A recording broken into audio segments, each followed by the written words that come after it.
புதுப்பித்தல். இஸ்ரவேல் தேசம் புதுப்பிக்கப்படுதல். 3ஆம் வாரம். சிதறடிக்கப்படுதலை குறித்த தீர்க்க தரிசனங்கள். ஒரு புதிய வாரத்தின் ஆரம்பத்தில் திரும்பவும் உங்களோடு கூட இருப்பதை நன்றாக உணர்கின்றேன்.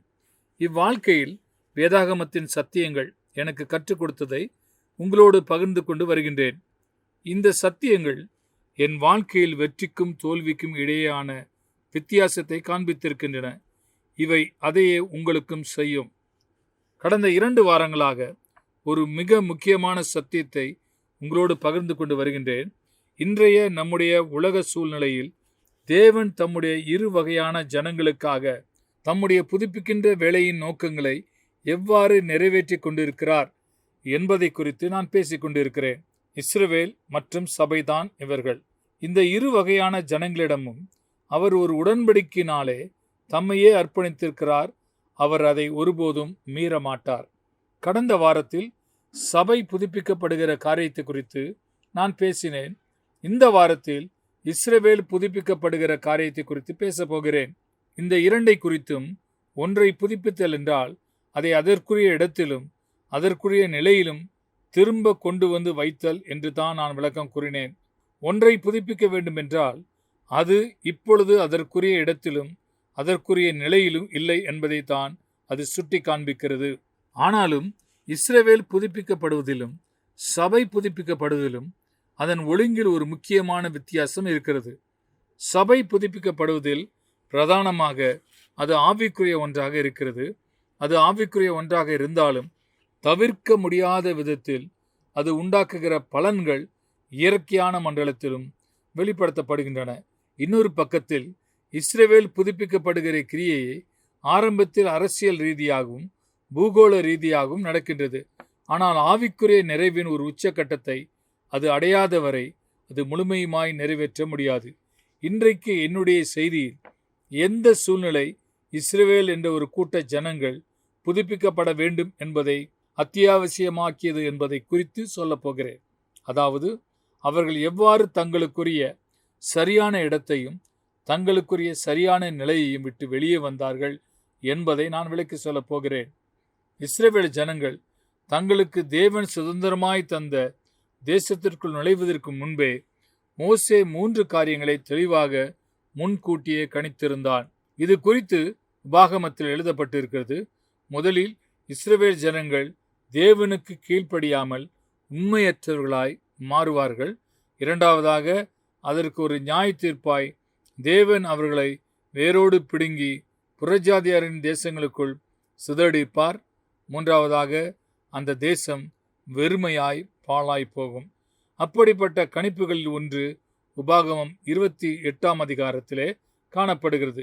58ஆம் வசனத்தில் தொடங்கி நாம் அதை தொடர்ந்து வாசிக்கலாம். உன் தேவனாய கர்த்தர் என்னும் மகிமையும் பயங்கரமான நாமத்திற்கு பயப்படும்படிக்கு நீ இந்த புஸ்தகத்தில் எழுதியிருக்கிற இந்த நியாயப்பிரமாண வார்த்தைகளின்படி எல்லாம் நடக்க கவனமாயிராவிட்டால் என்று இது ஆரம்பிக்கிறது. தொடர்ந்து 63 முதல் 66 வரை வசனங்களை வாசிக்கிறேன். 63. கர்த்தர் உங்களுக்கு நன்மை செய்யவும் உங்களை பெருக பண்ணவும் எப்படி உங்கள் மேல் ரம்மியமாய் இருந்தாரோ அப்படியே கர்த்தர் உங்களை அழிக்கவும் உங்களை அதம் பண்ணவும் ரம்மியமாய் இருப்பார். நீங்கள் சுதந்திரிக்கப் போகிற தேசத்திலிருந்து பிடுங்கி போடப்படுவீர்கள்.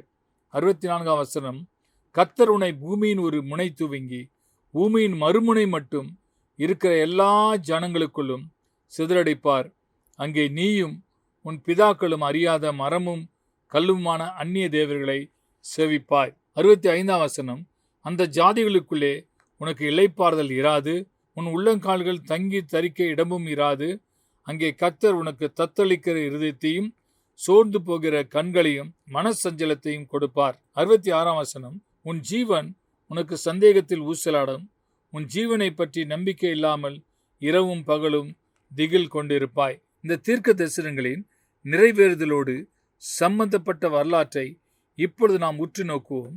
வரலாற்றில் இஸ்ரவேல் ஜனங்கள் தங்களுடைய சொந்த சுதந்திர தேசத்தை விட்டு வெளியே புற தேசங்களுக்குள் 2 முறை பெரிய அளவில் சிதறடிக்கப்பட்டிருக்கின்றனர். கிமு 720க்கும் 600க்கும் இடைப்பட்ட காலத்தில் அவர்கள் சிதறடிக்கப்பட்டனர். இந்த சிதறடிக்கப்பட்ட நிகழ்வு 2 கட்டங்களாக நடந்தது. முதலில் இஸ்ரவேல் என்று அறியப்பட்ட வட ராஜ்யங்கள் எல்லாம் அசீரியாவினாலே நாடு கடத்தப்பட்டனர். பிறகு யூதா என்று அறியப்பட்ட தென் ராஜ்யங்கள் பாபிலோனால் நாடு கடத்தப்பட்டன. பாபிலோனுக்கு நாடு கடத்தப்பட்ட அந்த நிலையிலிருந்து கிமு 530 அதை தொடர்ந்த வருடங்களிலும் ஒரு பகுதியினர் திரும்பி வந்தனர். இரண்டாவது முறையாக பெரிய அளவில் சிதறடிக்கப்பட்ட நிகழ்வு கிபி 70ஆம் ஆண்டை ஒட்டி நிகழ்ந்தது. இது முன்பை காட்டிலும் இன்னும் பெரிய அளவில் நடந்தது. அப்பொழுது இஸ்ரவேல் தேசத்தில் யூதர்கள் வாழ்ந்த பகுதி முழுவதுமாக அழிக்கப்பட்டது. அவர்கள் எல்லோரும் ரோமர்களால் நாடு கடத்தப்பட்டனர். இந்த நூற்றாண்டின் நடுவில் இஸ்ரவேல் தேசம் திரும்ப உருவாகும் வரை பெரும்பாலான யூதர்கள் சிதறடிக்கப்பட்ட நிலையில்தான் வாழ்ந்து கொண்டிருந்தனர். இப்பொழுதும் கூட இவ்வுலகில் வாழ்கின்ற யூதர்களில் 1/4 பங்கினர் மட்டுமே திரும்பவும் தங்களுடைய சொந்த தேசத்தில் வாழ்ந்து கொண்டிருக்கிறார்கள். கிபி 70ஆம் ஆண்டில் ஆரம்பித்த இந்த இரண்டாம் சிதறடிப்பின் காலகட்டத்தில் பெரும்பகுதி நேரம் உபாகமம் 28ஆம் அதிகாரத்தில் நான் வாசித்த வசனங்களின் கணிப்பிற்கு அப்படியே ஒத்ததாகத்தான் யூதர்களின் நிலை இருந்திருக்கிறது. மோசே இஸ்ரவேலை பார்த்து சொன்ன வார்த்தைகளில் சிலவற்றை நாம் திரும்பவும் பார்ப்போம். நீங்கள் சுதந்திரிக்கப் போகிற தேசத்திலிருந்து பிடுங்கி போடப்படுவீர்கள். கர்த்தர் உன்னை பூமியின் ஒருமுனை துவங்கி பூமியின் மறுமுனை மட்டும் இருக்கிற எல்லா ஜனங்களுக்குள்ளும் சிதறடிப்பார். அந்த ஜாதிகளுக்குள்ளே உனக்கு இளைப்பாறுதல் இராது. உன் உள்ளங்கால்கள் தங்கி தரிக்க இடமும் இராது. அங்கே கர்த்தர் உனக்கு தத்தளிக்கிற இருதயத்தையும் சோர்ந்து போகிற கண்களையும் மனசஞ்சலத்தையும் கொடுப்பார். உன் வாழ்க்கையை பற்றி எவ்வித நம்பிக்கையும் இல்லாமல் நிச்சயமும் இல்லாமல் இரவும் பகலும் தீகில் கொண்டிருப்பாய். கடந்த 2000 வருடங்களாக யூதர்களின் வரலாற்றில் நிகழ்ந்தவைகளை அறிந்திருக்கிற நேர்மையான எவரும் இந்த தீர்க்க தரிசனங்கள் அப்படியே திரும்ப திரும்ப இவ்வுலகமெங்கும் அவர்கள் வாழ்ந்த ஒவ்வொரு தேசத்திலும் நிறைவேறியது என்பதை ஒத்துக்கொள்வார்கள். அது மட்டுமல்ல, இந்த நிறைவேறுதல் வேதாகமத்தின் காலங்களோடு முடிந்துவிடவில்லை, அல்லது பல நூற்றாண்டுகளுக்கு முன்பே முடிந்துவிடவில்லை. இப்பொழுதும் இந்த நூற்றாண்டிலும் அது தொடர்ந்து கொண்டு இருக்கிறது என்பதை நாம் ஒத்துக்கொள்ள வேண்டும். இதே போன்றது ஒரு கணிப்பு லேவியராகமம் 26ஆம் அதிகாரத்திலே 13ஆம் வசனம் முதல் அந்த அதிகாரத்தின் கடைசி வரையுள்ள வசனங்களில் காணப்படுகிறது. இந்த ஒட்டுமொத்த தீர்க்க தரிசன வேத பகுதியில் ஒரு சில வசனங்களை மட்டும் நான் வாசிக்கின்றேன். 32, 33 வசனங்களில் கர்த்தர் இவ்வாறாக சொல்கிறார். 32, நான் தேசத்தை பாழாக்குவேன், அதிலே குடியிருக்கிற உங்கள் சத்துருக்கள் பிரமிப்பார்கள்.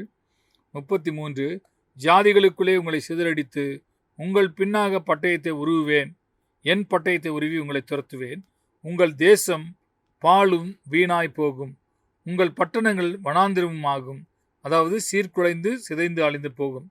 இப்பொழுது 36, 37 வசனங்களை வாசிக்கலாம். 36, உங்களில் உயிரோடு மீதியா இருக்கிறவர்களின் இருதயங்கள் தங்கள் சத்துருக்களின் தேசங்களிலே மனத்தளர்ச்சி அடையும்படி செய்வேன். அசைகிற இலையின் சத்தமும் அவர்களை ஓட்டும், அதாவது விரட்டும். அவர்கள் பட்டயத்திற்கு தப்பி ஓடுகிறது போல ஓடி துரத்துவார் இல்லாமல் விழுவார்கள். 37 வசனம், துரத்துவார் இல்லாமல் பட்டயத்துக்கு முன் விழுவது போல ஒருவர் மேல் ஒருவர் இடறி விழுவார்கள். உங்கள் சத்துருக்களுக்கு முன் நிற்க உங்களுக்கு பலன் இராது. இஸ்ரவேல் ஜனங்கள் சிதறடிக்கப்பட்ட இந்த நூற்றாண்டுகளிலெல்லாம் அவர்கள் இருந்த எல்லா தேசங்களிலும் எல்லா கண்டங்களிலும் இந்த தீர்க்க தரிசனங்கள் துல்லியமாக திரும்ப திரும்ப நிறைவேறியிருப்பதை நாம் கவனிக்க வேண்டும். லேவியராகமம் 26ஆம் அதிகாரத்தில் 13ஆம் வசனத்திலிருந்து அதன் கடைசி வரையுள்ள வசனங்களில் தேவன் ஏன் இஸ்ரவேல் ஜனங்களை அவ்வளவு பயங்கரமாய் நடத்தினார் என்பதற்கான 2 அடிப்படை காரணங்கள் சொல்லப்பட்டிருக்கின்றன. இந்த ஒவ்வொரு காரணமும் இந்த வேத பகுதியில் 4 முறை சொல்லப்பட்டிருக்கின்றன.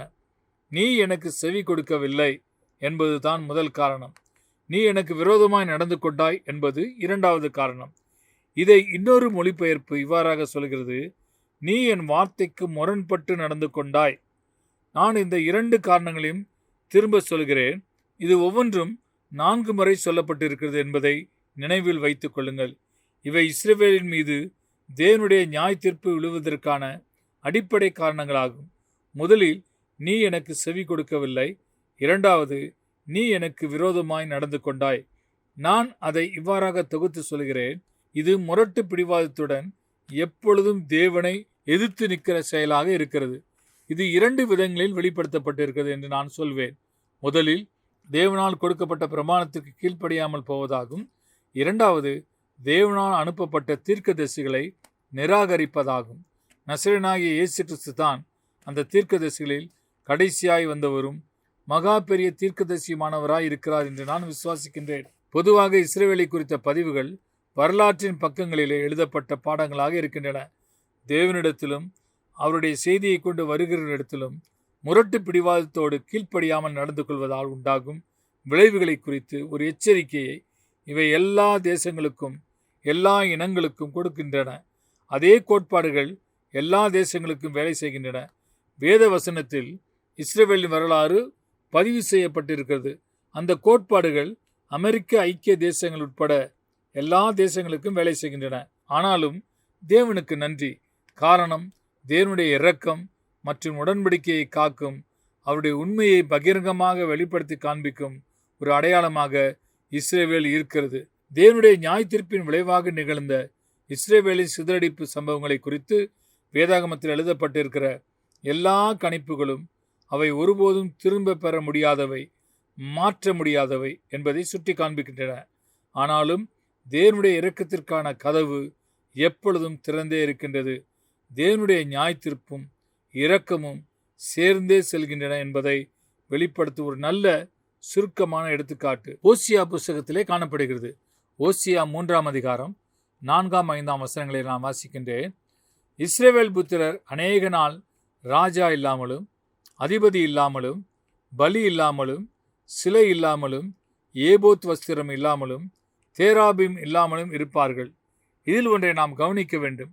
இந்த தீர்க்க தரிசனத்தை ஓசியா சொன்ன நாளில் இங்கு பட்டியலிடப்பட்டிருக்கிற 6 காரியங்களும் இஸ்ரவேல் ஜனங்களிடம் இருந்தது. அவர்களிடம் ஒரு ராஜா இருந்தான். அவர்களிடம் அதிபதிகள் இருந்தனர். அவர்களிடம் பலி இருந்தது, சிலை இருந்தது, ஏபோத் வஸ்திரம் இருந்தது, தேராபீம் இருந்தது. ஆகையால் இந்த எல்லா காரியங்களும் எப்பொழுது அவர்களிடம் இல்லாமல் போனது என்பதை நாம் புரிந்து கொள்ள வேண்டும். இந்த உண்மை கடந்த 2000 வருடங்களுக்கு மேலாகத்தான் உண்மையாக இருக்கிறது. இஸ்ரவேல் ஜனங்களிடம் இந்த காரியங்கள் எல்லாம் இல்லை. இந்த கணிப்பு அப்படியே துல்லியமாக நிறைவேறியிருக்கிறது. இப்பொழுது அடுத்த வசனத்தை வாசிப்போம். 5ஆம் வசனம். பின்பு இஸ்ரவேல் புத்திரர் திரும்பி தங்கள் தேவனாகிய கர்த்தரையும் தங்கள் ராஜாவாகிய தாவீதையும் தேடி கடைசி நாட்களில் கர்த்தரையும் அவருடைய தயவையும் நாடி அஞ்சிக்கையாய், அதாவது நடுங்கிக் கொண்டே வருவார்கள். முடிவில் நியாய தீர்ப்பு வெளிப்படவில்லை. மாறாக தேவனுடைய இரக்கமும் கிருபையும் தானும் வெளிப்படுகிறது. இதை நாம் கவனிக்க வேண்டும். இது இஸ்ரவேல் ஜனங்களை அவர்களுடைய கர்த்தராகிய தேவனிடம் மனம் திரும்பி அவரை நாடி தேட வர செய்கிறது. இப்பொழுது நான் ஒன்றை சொல்லி இந்த செய்தியை முடிக்கின்றேன். சிதறடிக்கப்படுதலை குறித்த கணிப்புகளை விசுவாசித்து விட்டு புதுப்பிக்கப்படுதலின் கணிப்புகளை நிராகரித்தால் அது பொருத்தமற்ற முரண்பாடான ஒன்றாக இருக்கும். அது முற்றிலும் தவறானதாயிருக்கும். ஒரு காரியம் நிறைவேற்றப்பட்டிருந்தால் இன்னொன்றும் நிச்சயம் நிறைவேற்றப்படும். அதுதான் சரியாக இருக்கும். ஆமென்.